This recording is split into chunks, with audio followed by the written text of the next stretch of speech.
ଗାଁର ନାମ ଥିଲା ମଙ୍ଗଳପୁର। ଗାଁ ଯେମିତି ଶାନ୍ତିପୂର୍ଣ୍ଣ ଏବଂ ସୁନ୍ଦର ଥିଲା, ସେଠାର ସରପଞ୍ଚ ବି ଥିଲେ ସେହିପରିକା ଗୋଟେ ସୁନ୍ଦର ଏବଂ ନ୍ୟାୟବାନ ବ୍ୟକ୍ତିଟିଏ। ସେଠାରେ ରହୁଥିଲା ସନିଆ ନାମକ ଏକ ବୃଦ୍ଧ ବ୍ୟକ୍ତିଟିଏ। ଚାଷ ଜମିରେ ଚାଷବାସ କରି ବଞ୍ଚିବା ତାର ନୀତିଦିନର କାମ। ତେଣୁ ସେ ଚାଷ କାମ ସାରି ଫେରୁଥାଏ।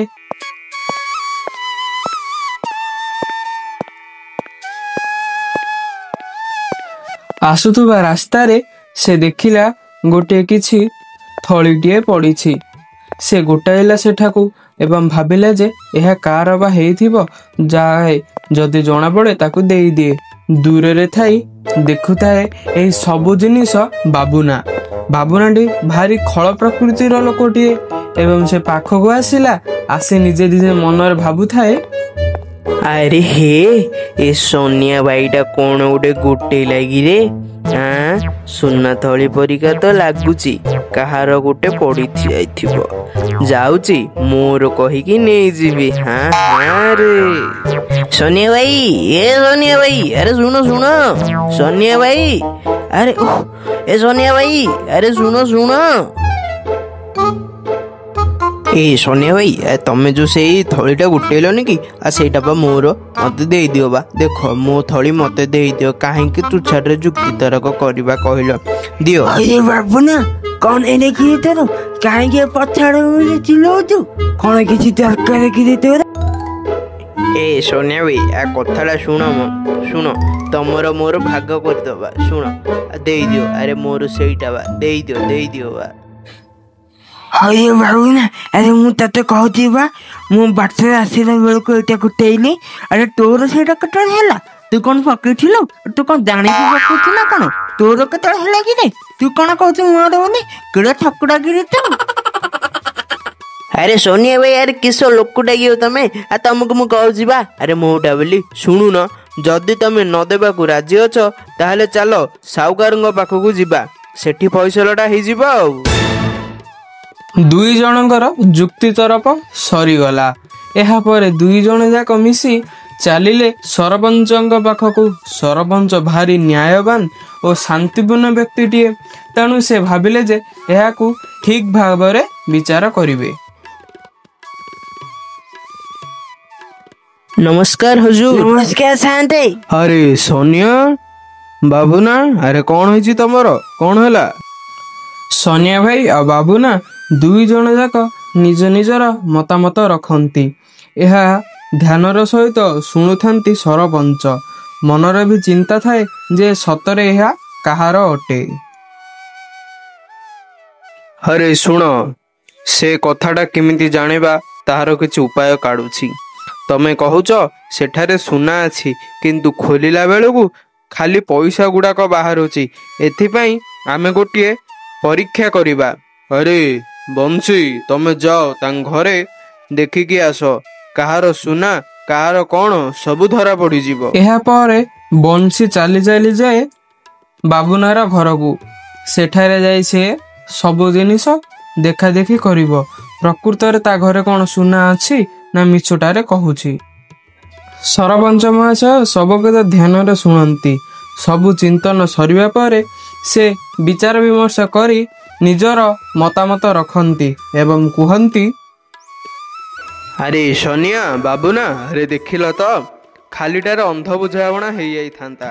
देख तू केड़े मिछुड़ाटा गिरे निज घरे सुना रखिकी खालीटारे गोटे वृद्ध लोक को हैरान करने को चाहूँ। तोते निश्चित शास्ति मिलवा कथा। शुणे, तू यही पैसा तो तोते मिलवा दूर कथा। तोते आज मु एक दंड दौची। शुणे, तू 10,000 टंका जोरिमाना बाबद बंशी को आणिकी देबू हैला। आउ शुण सोनिया भाई, तमे बहुत भल काम करिछ, किछि असुविधा नहीं। एथिपाई तुमको मु उपहार देबी। अरे मिलीमिशी समस्ते रुह, काहेकि लड़ाई झगड़ारे जीवन काटुच। शांति रे रुह। हो शांते, आसीती नमस्कार। हाँ नमस्कार नमस्कार। आसीतु शांते, नमस्कार। गाँर नाम थिला मधुबनपुर एवं सेठारे रहुथिले सोनूर परिवार।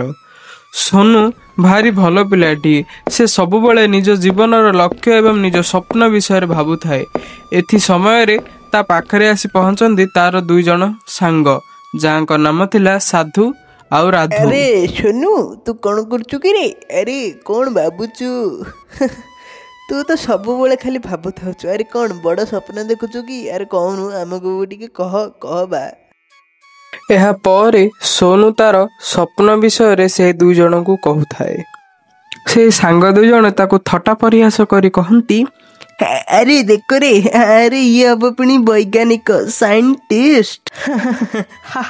ସାଇଣ୍ଟିଷ୍ଟ, ଆରେ ସାଇଣ୍ଟିଷ୍ଟ।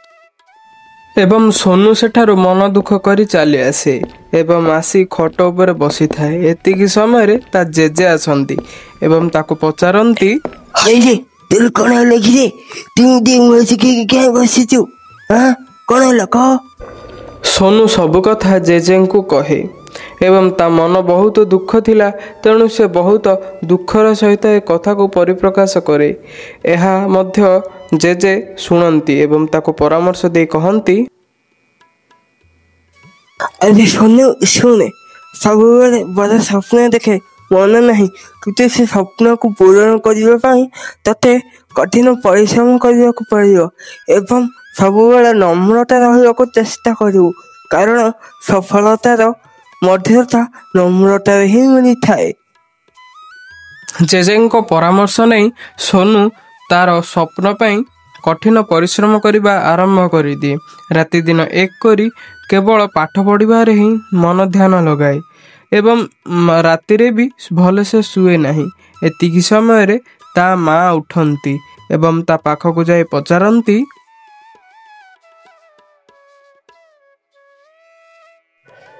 ଆରେ ବାବା ସୋନୁ, ତୁ କ'ଣ ଶୋଇବିନୁ କି? ଏତେ ପରିଶ୍ରମ କାହିଁକି କରୁଛୁ କହିଲୁ? ଦେହଟା ଖରାପ ହେଇଯିବ ରେ। ଦେଖ ମୋ କଥା ମାନ, ଯା ଶୋଇଯା। ମା, ଆଜି ଯଦି ମୁଁ ପରିଶ୍ରମ କରିବି କାଲି ମୁଁ ନିଶ୍ଚୟ ସଫଳ ହେବି। ଆଜି ସିନା ଅନ୍ଧାରରେ ମୁଁ ପାଠ ପଢୁଛି, କିନ୍ତୁ ଦିନେ ଆସିବ ମୋ ଜୀବନ ଆଲୋକିତ ହେବ। ଦେଖୁ ଦେଖୁ ସୋନୁର ଗାଁର ପାଠପଢ଼ା ସରିଯାଏ ଏବଂ ବୈଜ୍ଞାନିକ ହେବା ପାଇଁ ତାକୁ ସହରକୁ ଯିବାକୁ ପଡ଼ିବ। ସେଠାରେ ରହି ପାଠ ପଢ଼ିବାକୁ ପଡ଼ିବ। ସମସ୍ତଙ୍କ ମନ ଦୁଃଖ, ସାଙ୍ଗସାଥି, ଘର ସମ୍ପର୍କୀୟ ସମସ୍ତଙ୍କୁ ଛାଡ଼ି ସୋନୁ କିଛି ବର୍ଷ ପରେ ପୁଣି ଥରେ ଘରକୁ ଫେରେ ଏବଂ ସମସ୍ତେ କୁହନ୍ତି, ଆରେ ମୋ ନାତି ଆସିଲାରେ, ଶଳା ଏତେ ଦିନ ହେଲା ଦେଖିନଥିଲି। ଏଥର ପାଖରେ ବସିକି ଗପିବି, କାରଣ ମୋ ନାତିଆ ହେଉଛି ଗୋଟେ ବୈଜ୍ଞାନିକ, ମାନେ ସାଇଣ୍ଟିଷ୍ଟ। ମୋ ନାତିଆ ସାଇଣ୍ଟିଷ୍ଟ। ନାତିଆ ଟୋକାଟା ଘରକୁ ଆସିଲା। ଏଥର ଘରଟା ଟିକେ ଗହଳି ଲାଗିବ।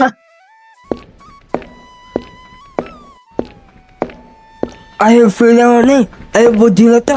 ଶୁଣ, ସବୁବେଳେ ବଡ଼ ସ୍ୱପ୍ନ ଦେଖ ଏବଂ କଠିନ ପରିଶ୍ରମ କର ଏବଂ ନମ୍ର ରୁହ, କାରଣ ସଫଳତା ସେଇମାନଙ୍କୁ ହିଁ ମିଳିଥାଏ। ଗାଁର ନାମ ଥିଲା ମାଧବପୁର। ଗାଁଟି ବହୁତ ସୁନ୍ଦର ଥିଲା ଏବଂ ସେଠାରେ ରହୁଥିଲେ ରାହୁଲ ଏବଂ ତା ମା। ରାହୁଲର ଦୌଡ଼ିବା ପ୍ରତି ବହୁତ ମନ, କିନ୍ତୁ ଦୁଃଖର ବିଷୟ ଯେ ରାହୁଲ ଠିକ୍ ଭାବରେ ଦୌଡ଼ି ପାରେ ନାହିଁ। ଏହା ହିଁ ଥିଲା ତାର ଚିନ୍ତାର ବିଷୟ। ସେ ସବୁବେଳେ ବସି ବସି ମନରେ ଭାବୁଥାଏ, ମୁଁ କ'ଣ କେବେ ବି ଆଉ ଦୌଡ଼ି ପାରିବି ନାହିଁ ଏବଂ ସବୁବେଳେ ତା ମନରେ ଏହା ହିଁ ଚିନ୍ତାର ବିଷୟ। ସେ ସବୁବେଳେ ଭାବେ ମୋ ଗୋଡ଼ କେବେ ବି ଠିକ୍ ହେଇଯାଉ ଏବଂ ମୁଁ ଯେତେ ବି ଦୌଡ଼ି ପାରିବି। କିନ୍ତୁ ଏହି ସମୟରେ ତାର ସାଙ୍ଗସାଥୀମାନେ ଆସି ସେଠାରେ ପହଞ୍ଚନ୍ତି ଏବଂ ତାକୁ କୁହନ୍ତି, ଆରେ ରାହୁଲ, ତୁ ଏଠାରେ କ'ଣ କରୁଛୁ? ଆରେ କ'ଣ ତୁ ସେ ବିଷୟରେ ଭାବୁଛୁ? ଆରେ ତୁ କେବେ ବି ଦୌଡ଼ି ପାରିବୁ ନାହିଁ। ଆରେ ତୁ ଅଯଥା ପରିଶ୍ରମ କାହିଁକି କରୁଛୁ? ଏହା ଦୂରରେ ଥାଇ ଶିକ୍ଷକ ଦେଖନ୍ତି ଏବଂ ତା ପାଖକୁ ଆସି କହନ୍ତି, ଆରେ ରାହୁଲ, କ'ଣ ହେଇଛି ତୋର? ତୁ କାହିଁକି ମନ ଦୁଃଖ କରି ବସିଛୁ ବାବୁ? ସିଏ ସବୁ କଥା ସାର୍ଙ୍କୁ କହେ ଏବଂ ସାର୍ ତାକୁ ପରାମର୍ଶ ଦେଇ କହନ୍ତି, ଆରେ ରାହୁଲ, ତୁ ପ୍ରତିଦିନ ଦୌଡ଼ିବା ଅଭ୍ୟାସ କର। ତୁ ନିଶ୍ଚୟ ପାରିବୁ। ଦେଖିବୁ, ତୁ ହିଁ ପ୍ରତିଯୋଗିତାରେ ବିଜୟୀ ହେବୁ। ଶିକ୍ଷକଙ୍କ ପରାମର୍ଶ ନେଇ ରାହୁଲ ପ୍ରତିଦିନ ସକାଳୁ ଉଠି ଦୌଡ଼ିବା ଅଭ୍ୟାସ କଲା ଏବଂ ମନରେ ମନରେ ଭାବୁଥାଏ, ମୁଁ ହିଁ ପାରିବି। ମୁଁ ହିଁ ଏହି ପ୍ରତିଯୋଗିତାରେ ଜିତିବି, କାରଣ ଅଭ୍ୟାସ ମୁଁ ନିଶ୍ଚୟ କରିବି। ଏବଂ ଦେଖୁ ଦେଖୁ ପ୍ରତିଯୋଗିତାର ଦିନ ଆସିଗଲା। ରାହୁଲର ପ୍ରତିଯୋଗିତା ଆରମ୍ଭ ହେଲା। ସମସ୍ତେ ତାଳି ମାରି ରାହୁଲକୁ ଉତ୍ସାହିତ କରନ୍ତି ଏବଂ ରାହୁଲ ରାହୁଲ ବୋଲି ସମସ୍ତେ ଉତ୍ସାହର ସହିତ ପାଟି କରନ୍ତି ଏବଂ ରାହୁଲ ଦେଖୁ ଦେଖୁ ପ୍ରଥମ ସ୍ଥାନରେ ଆସି ପହଞ୍ଚିଗଲା ଏବଂ ଦୌଡ଼ିବା ତାର ଜାରି ରଖିଥିଲା। ଏହାପରେ ଶିକ୍ଷକ ଯାଇ ତା ପାଖକୁ କହିଲେ, ରାହୁଲ ଦେଖିଲୁ ତ, ତୁ ପରିଶ୍ରମ କରିଥିଲୁ ବାବା। ଦେଖେ ତୋ ପରିଶ୍ରମ ଫଳ ଆଜି ତୋତେ ମିଳିଲା। ଏବଂ ଏଥିରୁ ଆମେମାନେ ଶିଖିଲେ ଯେ ଅସଫଳତା ହେଉଛି ସଫଳତାର ଚାବିକାଠି। ହରିପୁର ବୋଲି ଗୋଟିଏ ଗାଁଟିଏ ଥିଲା। ଗାଁଟି ଭାରି ସୁନ୍ଦର ଥିଲା। ସେଠାରେ ରହୁଥିଲେ ଚନ୍ଦନ ଆଉ ତା ମା। ଚନ୍ଦନର ଦୁଃଖର ବିଷୟ, ତା ବାପା ଚାଲିଯାଆନ୍ତି। ବାପା ଯିବା ପରେ ମା ତା ଘରେ ବାସନ ମାଜି ନିଜ ପେଟ ପୋଷନ୍ତି। ଏଥି ସମୟରେ ଶିକ୍ଷକ ସେହି ବାଟ ଦେଇ ଯାଉଥିଲେ। ଦେଖିଲେ ଚନ୍ଦନ କିଛି ଗାଈ ସହିତ ଗୋଟିଏ ପୁରୁଣା ବହିଟିକୁ ଧରି ପାଠ ପଢ଼ୁଛି। ଏଣୁ ସେ ତା ପାଖକୁ ଯାଇ ପଚାରୁଛନ୍ତି,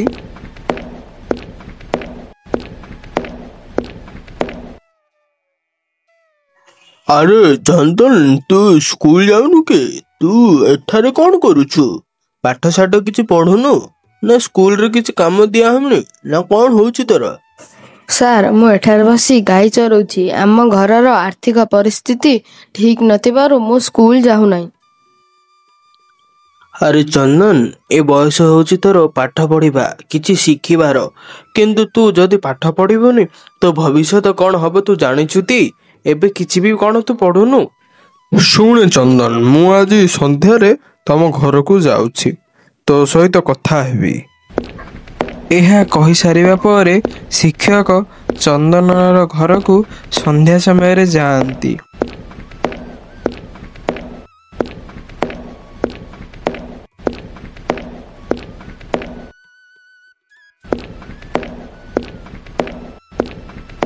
ଆରେ ଚନ୍ଦନ, ଅଛୁ କି ରେ? ଆରେ ବାବା ଚନ୍ଦନ, ଅଛୁ କି ଘରେ? ହଁ ସାର୍, ଆସୁଛି। ସାର୍ ନମସ୍କାର, ଆସନ୍ତୁ, ଘର ଭିତରକୁ ଆସନ୍ତୁ। ଦେଖ ବାବା ଚନ୍ଦନ, ପରିସ୍ଥିତି ଯାହା ହଉନା କାହିଁକି ଆମକୁ ଆମ କାର୍ଯ୍ୟ କରିବାକୁ ପଡ଼ିବ। ତେଣୁ କହିଲୁ, ତୋର ପାଠ ପଢିବାକୁ ଇଚ୍ଛା ଅଛି ନା ନାହିଁ? ସାର୍, ମୋତେ ପାଠ ପଢ଼ିବାକୁ ବହୁତ ଇଚ୍ଛା ଏବଂ ବଡ଼ ହୋଇ ଏକ କଲେକ୍ଟର ବନିବାକୁ ଇଚ୍ଛା। ଏହା ସହିତ ମୁଁ ଏହି କଲେକ୍ଟର ବନିବା ପରେ ଏହି ଗ୍ରାମର ଉନ୍ନତି କରିବାକୁ ମଧ୍ୟ। ଦେଖ ଚନ୍ଦନର ମା, ଚନ୍ଦନର ପାଠ ପଢିବାକୁ ବହୁତ ଇଚ୍ଛା ଅଛି। ମୁଁ ଚାହୁଁଛି ମୁଁ ତାର ପଢ଼ା ଖର୍ଚ୍ଚକୁ ବହନ କରିବି। ସାର୍, କାହିଁକି ଆପଣ ଆମ ପାଇଁ ନିଜକୁ ହଇରାଣ କରୁଛନ୍ତି କହିଲେ? ଆରେ ନା, ସେମିତି କିଛି କଥା ନୁହଁ। ଚନ୍ଦନଟାର ପଢ଼ିବାର ମନ ଅଛି, ତେଣୁ ମୁଁ ତାକୁ ସାହାଯ୍ୟ କରିବାକୁ ଚାହୁଁଛି। ତମେ କିଛି ଖରାପ ଭାବିବ? ସାର୍, ଆପଣ ତ ଶିକ୍ଷକ ଲୋକ। ମୁଁ ଏବେ ଆପଣଙ୍କଠୁ କ'ଣ ଆଉ ବଳକା ଜାଣିବି କହିଲେ? ଆପଣଙ୍କ ଯାହା ଇଚ୍ଛା ଆପଣ ତାହା କରନ୍ତୁ। ମୁଁ କାଲିଠୁ ଚନ୍ଦନକୁ ବିଦ୍ୟାଳୟକୁ ପଠାଇଦେବି। କିଛି ଅସୁବିଧା ହେବନି ତାର ସ୍କୁଲ ଯିବାରେ। ଆଉ ବାକି ଯାହା ଆପଣ ବୁଝିବେ ସାର୍। ପିଲାଟା ଆପଣଙ୍କୁ ଲାଗିଲା ସାର୍, ଧ୍ୟାନ ରଖିବେ। ଦେଖୁ ଦେଖୁ କିଛି ବର୍ଷ ବିତି ଯାଇଛି। ଚନ୍ଦନ ପାଠପଢ଼ା ସରି କଲେକ୍ଟର ହେଇଯାଇଛି। ନମସ୍କାର ସାର୍। ହଁ ନମସ୍କାର। କେମିତି ଅଛନ୍ତି ଆଉ ଏବେ ଆପଣ? ଆପଣଙ୍କ ଲାଗି ଏ ପିଲା ଚନ୍ଦନଟି ଆଜି ଗୋଟେ କଲେକ୍ଟର ହେଇପାରିଛି। ସବୁ ଆପଣଙ୍କ ଦୟାରୁ ସାର୍।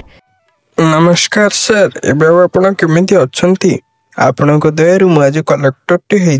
ହଁ ରେ, ଠାକୁରଙ୍କ ଦୟାରୁ ମୁଁ ଭଲରେ ଅଛି।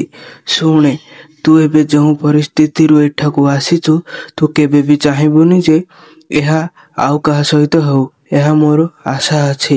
ତେଣୁ ତୁ ସମସ୍ତଙ୍କର ଭଲ ଏବଂ ମଙ୍ଗଳ ପାଇଁ ସବୁ କାର୍ଯ୍ୟ କରିବୁ। ଆଉ ଏ ଦେଶ, ଜାତି, ଏହି ଗାଁର ନାଁ ସମ୍ମାନର ସହିତ ରଖିବୁ ବୋଲି ମୋର ଆଶା। ଆସୁଛି ବାବା, ମୁଁ ଆଉ କେତେ ଦିନ ବଞ୍ଚିବି? ଆଉ ଯେତେ ଦିନ ବଞ୍ଚିଥିବି ଏହି ଆଶାରେ ହିଁ ବଞ୍ଚୁଥିବି। ତେଣୁ ତୁ ଏପରି କିଛି କାର୍ଯ୍ୟ କରିବୁନି ଯାହା ଲାଗି ତୋ ମା ଏବଂ ତୋର ସମ୍ମାନ ନଷ୍ଟ ହେବ। ବୁଝିଲୁ ବାବା? ଆସୁଛି, ବହୁତ ବିଳମ୍ବ ହେଲାଣି ରେ, ଯାଉଛି। ଗାଁର ନାମ ଥିଲା ସୁବର୍ଣ୍ଣପୁର। ସେଠାରେ ରହୁଥିଲେ ଆଦର୍ଶ ଆଉ ତା ମା ପରିବାରଟି ବହୁତ ଗରିବ ଘରର ଥିଲା, କିନ୍ତୁ ପିଲାଟି ବହୁତ ଭଲ ଥିଲା। ଆଦର୍ଶର ମା ଆଦର୍ଶ ପାଖକୁ ଆସି କହିଲେ, ଆରେ ବାବା ଆଦର୍ଶ, ତୋର ସ୍କୁଲ ଯିବା ଟାଇମ ହେଇଗଲାଣି, ତୁ ତୋର ହୋମୱାର୍କ ସାରିଛୁ ତ? ହଁ ମା, ମୁଁ ମୋର ସବୁ ହୋମୱାର୍କ କରିସାରିଛି, ଏବେ ମୁଁ ଆସୁଛି। ଏହାପରେ ଆଦର୍ଶ ସ୍କୁଲ ଯିବାକୁ ବାହାରିଗଲା। ଆରେ ବା, କି ସୁନ୍ଦର ସକାଳ, ଭାରି ମଜା ଲାଗୁଛି। ଯାଉଥିବା ସମୟରେ ତାକୁ ମିଳିଲା ଗୋଟିଏ ପର୍ସଟିଏ ଏବଂ ସେ ମନେ ମନେ ଭାବିଲା, ଆରେ ଏ କଣ? ଏହା ତ ଗୋଟିଏ ପର୍ସ ଭଳି ଲାଗୁଛି ଏହା ଯେଉଁ ବ୍ୟକ୍ତିର ହୋଇଥିବ ତାହାକୁ ଏହା ନିଶ୍ଚୟ ଦରକାର ଥିବ, କିନ୍ତୁ ମୁଁ ବି ଜାଣିନି ଏହା କାହାର, ତେଣୁ ମତେ ଏହାକୁ ରଖିବା ଉଚିତ ନୁହେଁ। ମୁଁ ଯାଉଛି ଏହାକୁ ପୋଲିସ ଥାନାରେ ଦାଖଲ କରିଦେବି। ଆଦର୍ଶ ମନେ ମନେ ଭାବୁଥାଏ, ଯେଉଁ ବ୍ୟକ୍ତିର ଏହି ପର୍ସଟି ହେଇଥିବ ସେ ଭାରି ଚିନ୍ତାରେ ଥିବ। ମୁଁ ଯଦି ପୋଲିସ ସାର୍ଙ୍କୁ ଏହା ଦେଇଦିଏ ତାହେଲେ ନିଶ୍ଚୟ ସେ ଲୋକଟିର ମଙ୍ଗଳ ହେବ। ଦେଖୁ ଦେଖୁ ପୋଲିସ ଷ୍ଟେସନଟି ଆସିଗଲା ଏବଂ ଆଦର୍ଶ ଭିତରକୁ ଯାଇ ସେଠାରେ ଥିବା ଇନ୍ସପେକ୍ଟର ସାର୍ଙ୍କୁ ଭେଟିଲା ଏବଂ ସେ କହିଲେ, ଆରେ ଆଦର୍ଶ, ତମେ ଏଠାକୁ କାହିଁକି ଆସିଛ? କଣ କିଛି ଅସୁବିଧା ହେଇଛି କି ତମର? କଣ ହେଲା କୁହ? ନମସ୍କାର ସାର୍। ହଁ ନମସ୍କାର ନମସ୍କାର, କୁହ କଣ କିଛି ଅସୁବିଧା ହେଲା ନା କଣ କିଛି ଦରକାର? କୁହ ବାବୁ କୁହ। ମୁଁ ସ୍କୁଲକୁ ଯାଉଥିବା ବେଳେ ରାସ୍ତାରେ ମତେ ଏହି ପର୍ସଟି ମିଳିଲା। ମୁଁ ଭାବିଲି ଯେ ଏହା କୌଣସି ବ୍ୟକ୍ତିର ହୋଇଥିବ, ତେଣୁ ମତେ ଏହାକୁ ରଖିବା ଉଚିତ ନୁହେଁ ଏବଂ ଏହାକୁ ନେଇ ପୋଲିସ ଷ୍ଟେସନରେ ଦାଖଲ କରିବା ଉଚିତ। ବାବା, ଏଇଟାକୁ ତ ତମ ପାଖରେ ରଖିଥାନ୍ତ, କିନ୍ତୁ ତମେ ମତେ କାହିଁକି ଦେଲ? ସାର୍, ଯେତେବେଳେ ମୁଁ ଏହି ପର୍ସଟିକୁ ପାଇଲି ମୁଁ ଅନୁଭବ କରିଲି ଯେ ଏହା ଯେଉଁ ବ୍ୟକ୍ତିର ଥିବ ତାହାକୁ ଏହା ନିଶ୍ଚୟ ଦରକାର ଥିବ, ତେଣୁ ମୁଁ ଏହା ନିଜର ପାଖରେ ରଖିଲି ନାହିଁ ଏବଂ ଏହା ଛଡ଼ା ଏହି ପର୍ସଟି ମଧ୍ୟ ମୋର ନୁହେଁ, ତେଣୁ ଏହା ଉପରେ ମୋର କୌଣସି ଅଧିକାର ନାହିଁ। ସାର୍, ଏହା ହେଉଛି ସେଇ ପର୍ସଟି ଏବଂ ମୁଁ ଏବେ ଆସୁଛି। ହଉ ହଉ ଦିଅ, ପର୍ସଟି ଦିଅ। ଆରେ ପାତ୍ର ବାବୁ, ଜଲ୍ଦି ଏଠାକୁ ଆସ। ହଁ ସାର୍, ଆସୁଛି ଆସୁଛି ସାର୍, ଆସୁଛି। କଣ ଏତେ ସମୟ ଲାଗୁଛି? ଆସ ଜଲ୍ଦି ଆସ। ଶୁଣ, ଆମେ କିଛି ଜରୁରୀ କାମରେ ବାହାରକୁ ଯାଉଛୁ, ଯଦି କିଛି ଦରକାର ପଡେ ମତେ କଲ୍ କରିବ। ଆଉ ଶୁଣ, ଦାସ ବାବୁକୁ ଟିକେ କହିଦିଅ, ତାଙ୍କ ସହିତ ମୁଁ ବାହାରକୁ ଯିବି ବର୍ତ୍ତମାନ। ଯାଅ ଦାସ ବାବୁ, ଜଲ୍ଦି ଆସ। ଏତେ ଲେଟ୍? 2 ଜଣ ଯାକ ମଠୁଆ, ଚୂଡ଼ାକୁ ଗୁଡ଼ ତ ଖାଲି ସାକ୍ଷୀ ହେଇ ରହିଲ ଆଉ। ଶୁଣ, ଜଲ୍ଦି ବୋଲର ବାହାର କର, ଆମେ ବାହାରକୁ ଯିବା। ଗାଁ ଚାରିଆଡେ ଟିକେ ଆନାଉନ୍ସମେଣ୍ଟ କରିବାର ଅଛି, କାରଣ ଏ ପର୍ସଟି କାହାର ଆମେ ଜାଣିନି। ହେଲେ ସାରେ, ମୁଁ କଣ କହୁଥିଲି କି? କଣ ଏତେ ଭାବୁଛ? ଆରେ ଯାଉନ, ଯାଅ। ପ୍ରାୟ ସମୟ 4ଟା ବାଜି ସାରିଛି। ଆଦର୍ଶ ସ୍କୁଲରୁ ଫେରୁଥାଏ ଏବଂ ଦୂରରୁ ଦେଖେ ପୋଲିସ ଇନ୍ସପେକ୍ଟର ସାର୍ ଏବଂ ଦାସବାବୁ ସହିତ ଏକ ଲୋକ ଯିଏକି ବଂଶୀ କାକା ଦୂରରେ ଠିଆ କିଛି କଥା ହେଉଛନ୍ତି। ସେ ଭାବିଲା ପାଖକୁ ଯାଇ ପଚାରିବ, ଆରେ ଆଦର୍ଶ, ସ୍କୁଲରୁ ପଳେଇ ଆସିଲୁ ବାବା? ଆରେ ବଂଶୀ, ଆରେ ତମକୁ ତ ପର୍ସଟା ମିଳିଲାନି କି? ଆରେ ଏଇ ଆଦର୍ଶ ଯୋଗୁ ହିଁ। ଆରେ ଯାହା କହୁଛୁ କହ ଆଦର୍ଶ, ତୋ ଲାଗି ଆଜି ମୋ ପର୍ସଟା ମିଳିଗଲା। ଆରେ ମୁଁ ବହୁତ ଖୁସି। ଆରେ ତୋ ନାଁ ଯେମିତି ତୋ କାମ ବି ସେମିତି, ଭାରି ଭଲ ପିଲାଟା ରେ ତୁ। ଆରେ ତୁ ଜାଣିଛୁ ତି, ଆରେ ସେଇଠି ମୋର ବହୁତ ଦରକାରୀ କାଗଜ ପତ୍ର ଗୁଡାକ ଥିଲା, ବହୁତ ପଇସା ବି ଥିଲା। ଧନ୍ୟବାଦ। ଆରେ ପିଲାମାନେ, ବୁଝିଲ ତ, ସତ୍ୟ ଓ ଇମାନଦାରୀ ହିଁ ମାନବ ଜୀବନର ସବୁଠୁ ବଡ଼ ସମ୍ପଦ। ସତ୍ୟର ପଥ ସଦାଯୁଗ ଠିକ ଓ ଭଲ ପଥ ଅଟେ। କେବେ ବି କୌଣସି ଜିନିଷ ଚୋରି କରିବା କିମ୍ବା କାହାର ଲୁଟିବା ଏହିପରି କାର୍ଯ୍ୟ କେବେ ବି କରିବ ନାହିଁ। ଏହା ବର୍ତ୍ତମାନ ପାଇଁ ଆମକୁ ସୁଖ ଦେଇଥାଏ, କିନ୍ତୁ ଭବିଷ୍ୟତରେ ଏହି କର୍ମ ଲାଗି ଆମେ ସବୁବେଳେ ପସ୍ତେଇବା ଏବଂ ବହୁତ କିଛି ଅସୁବିଧାର ସମ୍ମୁଖୀନ ହୋଇପାରିବା।